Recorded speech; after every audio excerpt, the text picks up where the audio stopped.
Hello, everyone. Welcome to the Collecting Vintage Unopened podcast. My name is Brandon Stewart.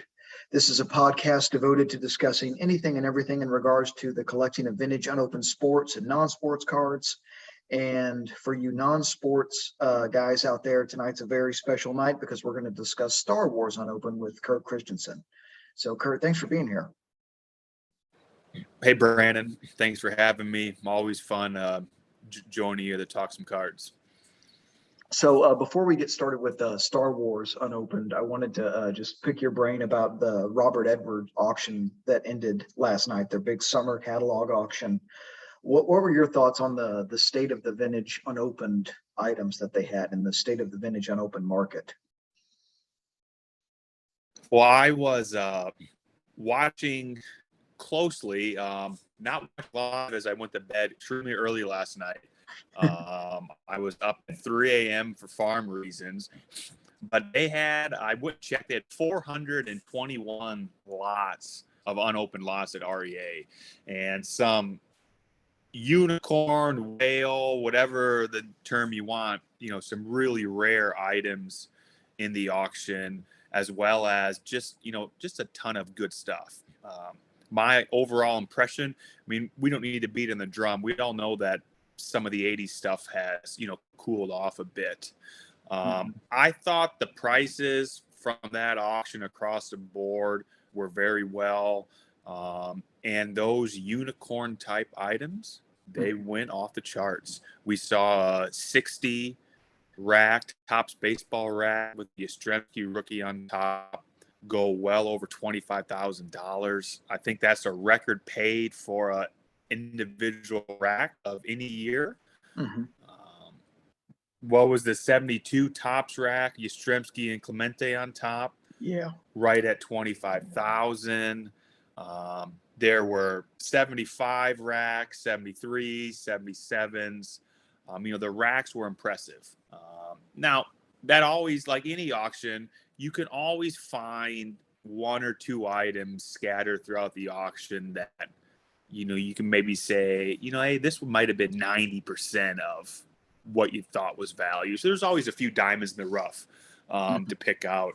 I was just impressed at the overall quantity of quality material mixed in with, the quantity of really rare items. And I think what that speaks to is the testament of the depth of the buying pool and the collectors on unopened material.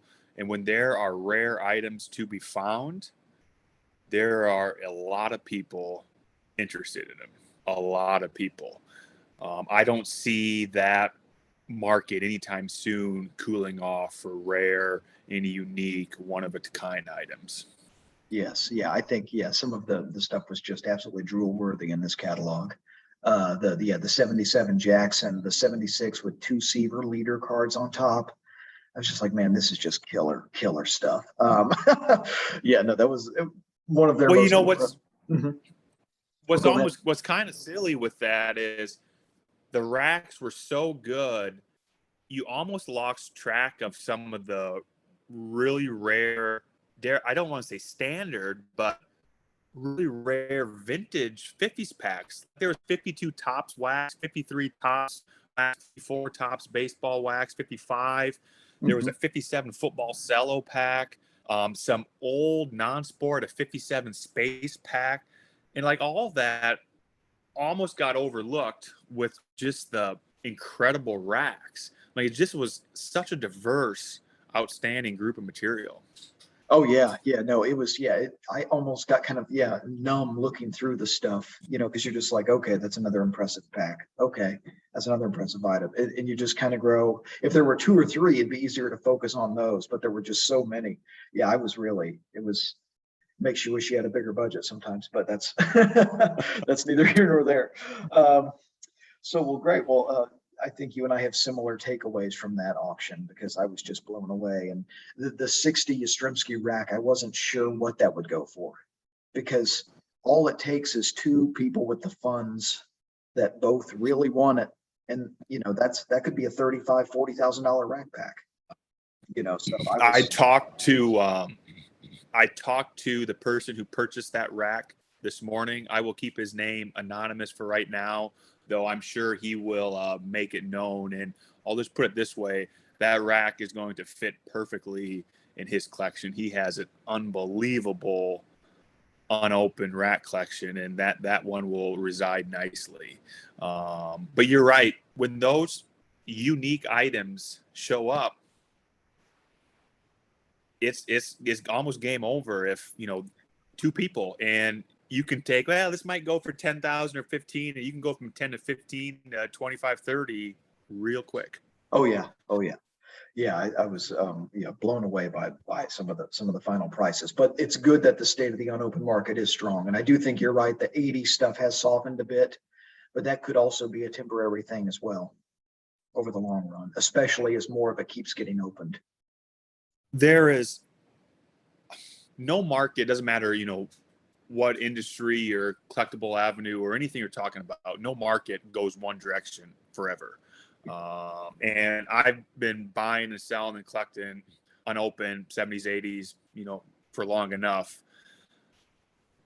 If we're saying we're in a downtrend on 80s material, which I think is factual, if you look at where prices were a year ago, it will not be this way forever. I can assure you that. I don't know if, you know, this is the bottom, but no market is going to keep going up forever. And when it coming down, it's not going down forever. So at some point, it will be, and you'll be wishing that, you know, if you didn't buy something, you know, you'll be wishing you would. That's just markets. They're going to move up and down. Sure, absolutely. Yeah, it might be. I think it is a buyer's market right now for some of that 80s product. So if anyone listening out there is contemplating getting in, especially 80, 81, 83, some of those years where we have seen an increase in the last 5 years, it's a little bit soft right now. It might be a good time to pick up some items, unless it's a Tony Gwynn rookie rack. Those have gone through the through the roof. But well, okay, so let's shift gears and let's talk about Star Wars unopened, because you are a big Star Wars guy and you have a ton of Star Wars items in your collection. How long have you been collecting Star Wars stuff, and what's your background in that? I've been a Star Wars fan since the mid 90s, so I wasn't not quite of age when the original trilogy came out in the late 70s. You know, that was a little before my time. But when they re-released them in the mid 90s, that's the first time I saw Star Wars. And I was in love with it. I remember buying some of the 90s and late 90s top Star Wars card issues. Fast forward to my first trip in unopened, I was a pretty novice unopened collector 8, 10, 12 years ago. And some of the very first unopened products I sought after buying was the 1 through 5 box run of Series 77, A New Hope Star Wars. So the Series 1 through 5, those were some of the very first unopened items I bought. I was such a Star Wars fan, and that just, you know, gravitated towards me. They were cheap, they were cool, and it was just something that I've always enjoyed. And they were, for 70s material, fairly easy to find. Sure. And now that it seems like the market for Star Wars has just gone through the roof. Some of these packs that were affordable are now much harder to get a hold of, it seems like. Is that the case? Some of these questions, I am not a Star Wars collector, so some of these questions may be very simple, but I remember buying the first Series 1 Star Wars box I bought, 1977 Top Series 1. I think I want to say I paid just under $2,000 a box for it. That was probably about 10 years ago. And I remember it didn't tick up very often. You could find it for about $3,000 for a while. The big run up last year, those Series 1 boxes were selling for north of 15, 16,000 a box.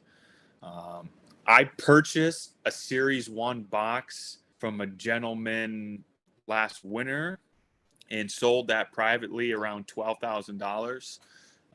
They've come back a little, but you're still looking at probably around $10,000 a box for retail. Wow. Compared to, like, say, well, I was around $2,000 a box 10, 12 years ago.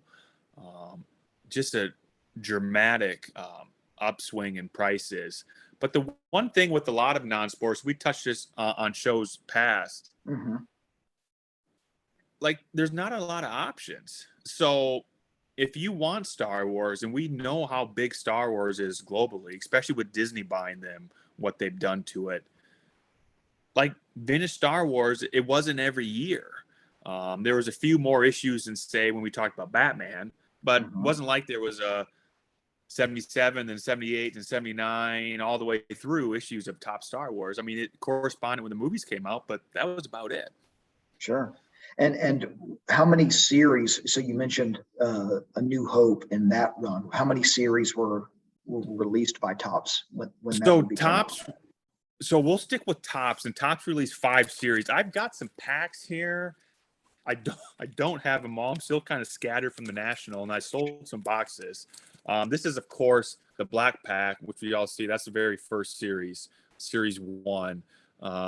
There was Series 2, and I'll get into an anomaly here. Series 2 was a yellow Darth Vader pack. This, however, is a little different. This is an O-Pee-Chee. So O-Pee-Chee had Star Wars as well. So there's Series 2 was a yellow. Series 3, R2. I don't have a Series 4 here. It's a green pack. And Series 5, I have a box. One of the only Star Wars boxes that did not sell at the National for me. Series 5. So A New Hope 77 had 5 series. Wow, that's cool. That's cool. And the Series 1 is the most desirable pack of the 5, or is there? Correct. Okay. And So, and sure. that corresponds with, I don't know, rarity, but prices of the individual cards. So card number 1 of the set is a Luke Skywalker card. I think a 10 of that card is over 50 grand. Significant value. Darth Vader has, I think it's card number 7 in the set. The villainous Darth Vader, considered the Darth Vader rookie. Again, extremely valuable in high grade. So the most expensive individual Star Wars cards reside in that Series 1, which then corresponds with some of the box prices. Okay. That's interesting. Yeah. So it could be the demand could be based on people that are trying to rip open the product to look for these 10s potentially. Yes, it's a small. So those, I'm testing my memory. Don't quote me, but I think those individual series are less than 100 cards. Like it may be 66 cards in Series 1, and there's 8 cards in the pack minus a sticker. So 7 cards in the pack. You got 36 packs. You know, you're getting a couple of those guys in a box. So the odds are good to land that Skywalker and that Vader card. Condition might not be great, but it's not like you're dealing with a 792 card 1977 Topps baseball set. Sure. If you open Series 1 Star Wars, you're getting some of the money cards. Sure. And I know that at least with some of the sports that were released, O-Pee-Chee obviously had a smaller baseball set in many years. Yep. Is the set the exact same for O-Pee-Chee Star Wars as it is for Topps? It is a little different. There are some of the same cards, but not all. There's only, so when we're talking New Hope, there's only 3 series. I don't have a Series 1 pack in front of me. There's a Series 2 I showed. Sure. And they had the Series 3, however, this pack looks like a pack from the Series 5 Topps. So it's hard to distinguish that. But so they only had 3 series for O-Pee-Chee. So they definitely don't have all the cards in the set there. But it's similar to baseball cards where the O-Pee-Chee cards just don't command. They don't have as big of a following. So while they're more rare, prices aren't quite to the level of their Topps counterparts. Okay. Yeah. And I wonder if the stickers are actually stickers, or if they're stickers like the Batman O-Pee-Chee, or that the stickers that don't come off, are they actually stickers in the packs, or do they I've never opened 77 O-Pee-Chee. However, I've opened some Empire Strikes Back O-Pee-Chee, and they're like those Batmans. They're not actual stickers. Now, I haven't opened all of the series of Empire, but the ones I have not been the actual sticker. This is a Series 1 1980 O-Pee-Chee Empire Strikes Back pack. And right next to it is a Series 1 Topps pack. So very similar. You see right to the side of Darth Vader's head, the Topps logo or the O-Pee-Chee logo. Oh, that's cool. That's about the only difference. Pack size is a little less, but they're hard to find, the O-Pee-Chee boxes, especially if you look at, we move forward to 1980 with Empire Strikes Back. Topps made 3 series 1, 2, and 3. Series 1, there's a graded pack. Series cool. 2, blue, and Series 3, a yellow. Oh, cool. O-Pee-Chee also did the same thing, 3 series in 1980. However, those boxes, they're pretty tough. You can find the Topps Empire Strikes Back boxes fairly easily, but the O-Pee-Chee ones don't show up often. Interesting. And so did O-Pee-Chee, they had the same color scheme to the series as well? That year, there was the same color scheme. The O-Pee-Chee is going to be I don't have them all here. Oh, sure, of course. Okay. So they're all 3 are the same. Okay, yep, cool. Blue That's is cool. Series 2 and yellow is Series 3. Okay. If we want to talk about some really rare unicorns in unopened, and I have a couple of these, but I couldn't locate them to dig them out. Sure. So we just talked about Topps and O-Pee-Chee. There are also other variations. There's a Mexican version of Topps. Now I'm going back to 1977, A New Hope. There's a Mexican version, really tough. There's a French version. I did find a French pack of mine. This is a Series 2 French Star Wars pack. That's awesome. There was UK, Ireland Star Wars. And my personal favorite on rarity level is Scanlan's. Scanlan was extremely rare, but they're around. So Topps for Star Wars, we've got Topps, we've got O-Pee-Chee, we've got French, we've got UK, we've got Mexican, we've got Scanlan's. There's 6 different varieties to collect, and some of them are extremely tough to locate, even packs. That's crazy. I wasn't even aware that. I mean, I guess it makes sense given the global reach of the movie, that this would be something that other who was the distributor for these? They were Topps counterparts. They all were affiliated with some sort of Topps. If they had a contract to us, I'm not sure how they got this year, but they were affiliated with, the cars look the same, minus some wording, just like the Peachy cars look similar to the Topps. They just have maybe a few minor wording details. So the French pack that you showed, what is on the PSA label? What does it say? So this says, we can see it says second series French. And I believe if I'm looking at I'm gonna look at the back of the wrapper. Sure. There's something on the back of the language on the back of the wrapper is French. Oh, that's cool. That is one of the coolest non-sport packs I've ever seen. That is so cool. I didn't know that some of these existed. And you said Ireland as well. That's very interesting. Yeah. Mexican, Ireland, Scanlan. There's a whole to go down that rabbit hole. There's more than just Topps. Obviously, Topps is the most popular and easiest to find, but those unicorn years and issues, if you really want to get into digging, they'll take some effort to find some of those. Okay. That's it. And any idea out of all of those, which is the rarest? Or to my knowledge, it would be the Scanlan's. Okay. Currently, there is one Series 1 Scanlan's pack in the Pop Report. I know the gentleman who has that. However, there will likely be a couple more. A friend of mine was at the National with me, and he had 2 Raw Series 1 Scanlan Packs.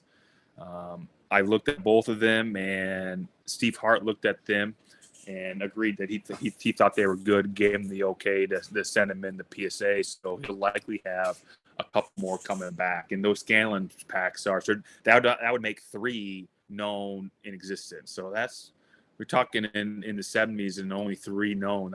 That's pretty tough. That's crazy. That's insane. So there are also rack packs, right? Star Wars rack packs that were put out, or they were wax racks, were they not? So there were. I don't have any in front of me, but there was a distinction there. In 1977, for the 5 series of A New Hope, only were finding in wax boxes. No cello boxes, no hangers, no racks. When we moved into Empire Strikes Back, this of course is a wax box. But just when we moved into 1980 for Empire Strikes Back, that's where you can start to see racks. And there were 2 versions. They had, just like you mentioned, they had the 3-pack wax racks. There'd be 3 wax packs inside the rack hanger. But they also had the standard see-through, like a 80 tops baseball rack. You could find some of those as well for 1980 for Empire Strikes Back. So they move into a few more manufacturing outlets come 1980. Okay, that's interesting. Maybe just another way to move product, right? I mean, that's it is. Series, a lot of those racks you see are Series 2 for whatever reason. If you are lucky enough to find a Series 1 rack, they'll command quite a bit more money because they're just much more difficult to come by. Interesting. And so did they produce packs for Return of the Jedi, or was this, or what is the reach? Yep, let's go then to Return of the Jedi in 83. So we had 5 series for A New Hope, 3 series for Empire Strikes Back. Return of the Jedi had 2 series. This is, look close, this is actually an O-Pee-Chee Return of the Jedi box. All my Topps boxes sold. But they had 2 series for Return of the Jedi. Boxes, as you'd expect from 83 compared to the previous years, that they're fairly easy to come by. Series 1 is that bluish purple box, and a Series 2 is a yellow box. Okay. Now, are there, I guess, this is a question for the Pop Report, but I know that there are many that will press packs to look for Hall of Famers on sports cars and whatnot. Or is there a lot of pressing that goes on to look for Darth Vader rookies or special cards out of it? That's a great question. To my knowledge, I don't recall seeing any. And I'm guessing some of that's just, nobody looking. I mean, they've got to be there, but it's probably not as prevalent as, say, trying to find that, 83 Fleer Tony Gwynn pack. So I don't think there's as many people looking per se, but with anything, I would think it's certainly possible, but no, I don't think it's quite as prevalent. Okay, yeah, because I was trying to think of what that would. That's a whole nother animal, I guess. Now that you're saying, I mean, if there was a Series 1, let me find my pack here. If there was a Series 1 77 Top Star Wars pack and it had card number 1, the Luke Skywalker rookie on back, it would sell for significantly more money than a common Star pack. That's for sure. That's what I do. I just come up with great ideas and leave it to the. You should send them to Aaron and see if he. Yeah. So start finding my Darth Vaders. Yeah, there you go. So essentially with those first 3 films, then obviously there's a big lull in the Star Wars cards that are out there. Or is that the case, or did they continue to make cards after this? So yeah, there was a little bit of a gap, and I'm glad you asked. Obviously, then there wasn't any new movies till 1999 when the original or the prequel trilogy came out. So we were at 1983 with Return of the Jedi cards. I think we've got to skip to 1993. And then Star Wars started releasing some other issues. That was the first year of Star Wars had Star Wars Galaxy. And in those cards, they were animated cards. So they weren't pictures from previous movies. They were animated cards. We moved forward a little bit to 1996 and then 1999. And these were a couple of my favorite Star Wars releases. 96 had Star Wars Finest, just like, Finest Baseball or Finest Basketball. The first year for Star Wars Finest, that was a phenomenal product. I had some of that back in 96, had refractors in it, really cool. And I do have a pack here. I'm obviously a Star Wars nerd because I collect other unopened packs that shouldn't be unopened. This is a 1999 Star Wars Chrome Archives pack. Not a terribly difficult box, but they picked some of the cards from the original New Hope, Empire Strikes Back, Return of the Jedi sets and made them in the standard Topps Chrome. Few interests in it. Just kind of, I like Darth Vader as a character, so I like the packs that have Vader on them. Sure. But that's from 1999. That's cool. And you have those on your website too, don't you? I do. The Ripping Vintage Packs. I was going to say, I've seen a few of those ripped. Yeah, a very popular break. And in fact, you say pressing wax. One of the reasons I saved this pack is you ain't gonna be able to see it on the video, but card showing here, it says Lord Vader. So the top card here is a Darth Vader card. That's cool. Do that. But the Star Wars thing during the prequel movies, I mean, there were some products released, but they weren't great. It really wasn't until Disney purchased Star Wars back, I don't know if that was 2013, 14, 12, something like that. And when they released the sequel trilogies, when The Force Awakens came out, and Disney then got Topps back involved with making Star Wars cards, more modern Star Wars cards, you've really seen an explosion in the new modern Star Wars market. And they put out a lot of product, and it sells like crazy. The new modern Star Wars stuff is pretty hot and in a lot of demand. Well, and it seems some of the relics, the movie prop relics, and some of the autographed relic dual cards and whatnot seem very desirable. And I guess those are the big hits, right, in this modern product. So I've got, again, Star Wars nerd. One of my favorite products is a higher end product. It's called Star Wars Masterworks. And the first year they did with this was 2015. And I have an unopened collector of modern Masterworks boxes. I have a box from every year that they've released. So there's 2015, got Darth Vader. 2016, Kylo Ren. 17, we got R2-D2. Oh, awesome. 18, Luke Skywalker. That's cool. 19, there's Obi-Wan Kenobi. 20 was a really popular one because that had Mandalorian cards with Grogu in them. Mandalorian rookies. And then last year's release was a little Darth Vader and Kylo Ren. So that's a little niche thing that I collect modern unopened boxes at Masterworks. But to go to your comment about some of the hits and pulls coming out, my kids love Star Wars, so we open a lot. But yeah, for example, these are all cards that really my boy has pulled out of that 2020 Masterworks. My boy pulled a Pedro Pascal Mando dual autograph. Oh wow. He was happy about that.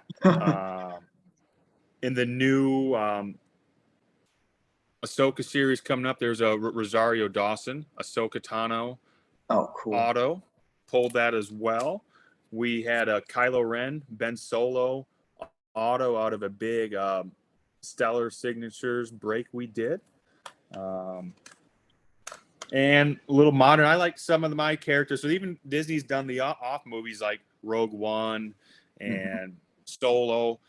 I'm a big fan of Rogue One, and they've got like these Star Wars Living Legends sets. There's a Journos Urso Living Legends card. So they've got so much product out there, and I think the collecting base is so vast. I mean, Star Wars is everywhere.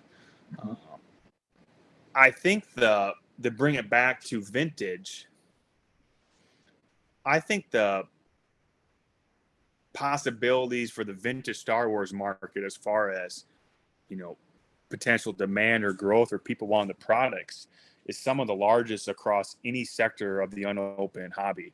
I just think about how many people are into and fans of Star Wars, and where do you want, or where can you go if you want to collect vintage Star Wars? There's not a lot of options, and there's not a lot of product. So I just think that's a market that has tremendous potential upside. Sure. And it does make sense given the global reach. Like, I mean, we have the World Series in the United States, but most French people aren't watching the World Series in Paris. Like it's not truly a global event the way the World Cup is, or the way Star Wars was when it came out, I think. So maybe that's something to it.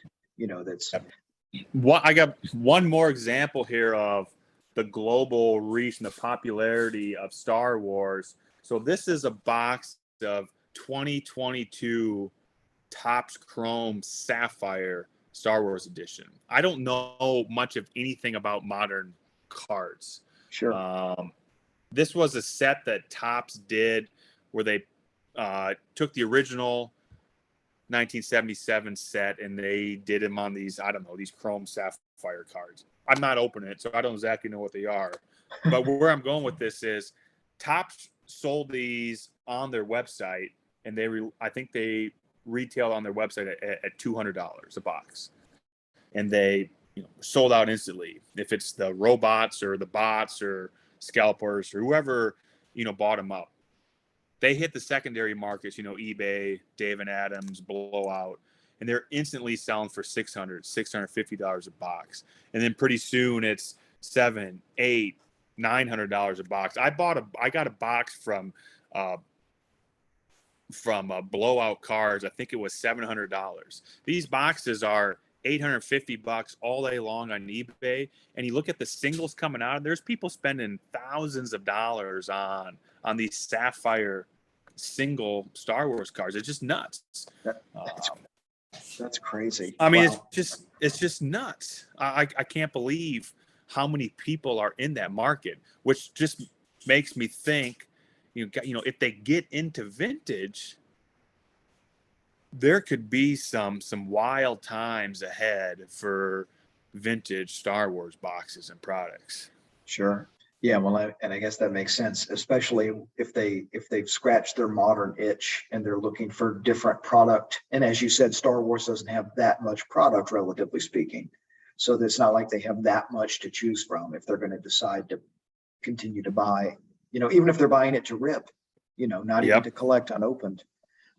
So I know a lot of the 90s, like the 96 Star Wars Finest. Love that product. I used to be able to get those boxes on eBay and anywhere, any wholesaler or deal, anybody. They were all over. You could get them for $75, $80 a box. Those things are $350 a box plus now, and they rarely surface. So even that type of Star Wars vintage in the 90s, it has already seen a lot of movement. Interesting. Wow. Well, that's definitely food for thought. I think I've always liked the movies. I've just, for whatever reason, never gotten into the cards. I enjoy watching them ripped, like if I'm tuning in on Thursday night and watching people, it seems like cool stuff. I've just never done it. So I appreciate you sharing your knowledge of this. And, You're welcome for the pack pressing idea. Maybe there's something there. Well, hey, I'm gonna have to go finding that or searching. I need that villainous Darth Vader card showing now. So now you tripped the trigger. Well, awesome. Well, thank you so much, Kurt. Or were there any other items you cared to show, or is that essentially what there is to Star Wars? Or are there other products? No, we've touched the basis there pretty good. It's pretty set in stone. The three vintage original trilogy movies, 1977, A New Hope, then Empire Strikes Back in 1980, and Return of the Jedi, 83. That's the core for vintage Star Wars. 77, 80, and 83. A few popular releases in the 90s at 93 Galaxy, 96 Finest, the 99 Chrome Archives, and then you hit the modern stuff, which are big time sellers. So that's the core. It's pretty easy. Doesn't mean it'll be cheap, but if you want to put a Star Wars box run, you can still find them. Even the Series 177 boxes, all those are still fairly readily available. They can definitely be found and had. So that's nice to have if you want to put a run together, or even if like single packs is even way more available and doesn't cost as much. Like you can still do it and still do it relative, with some affordability if you're just putting the packs together to have a nice clean pack run. Cool. Yeah, it seems like I've noticed in the Facebook group quite a bit of the single packs that are out there.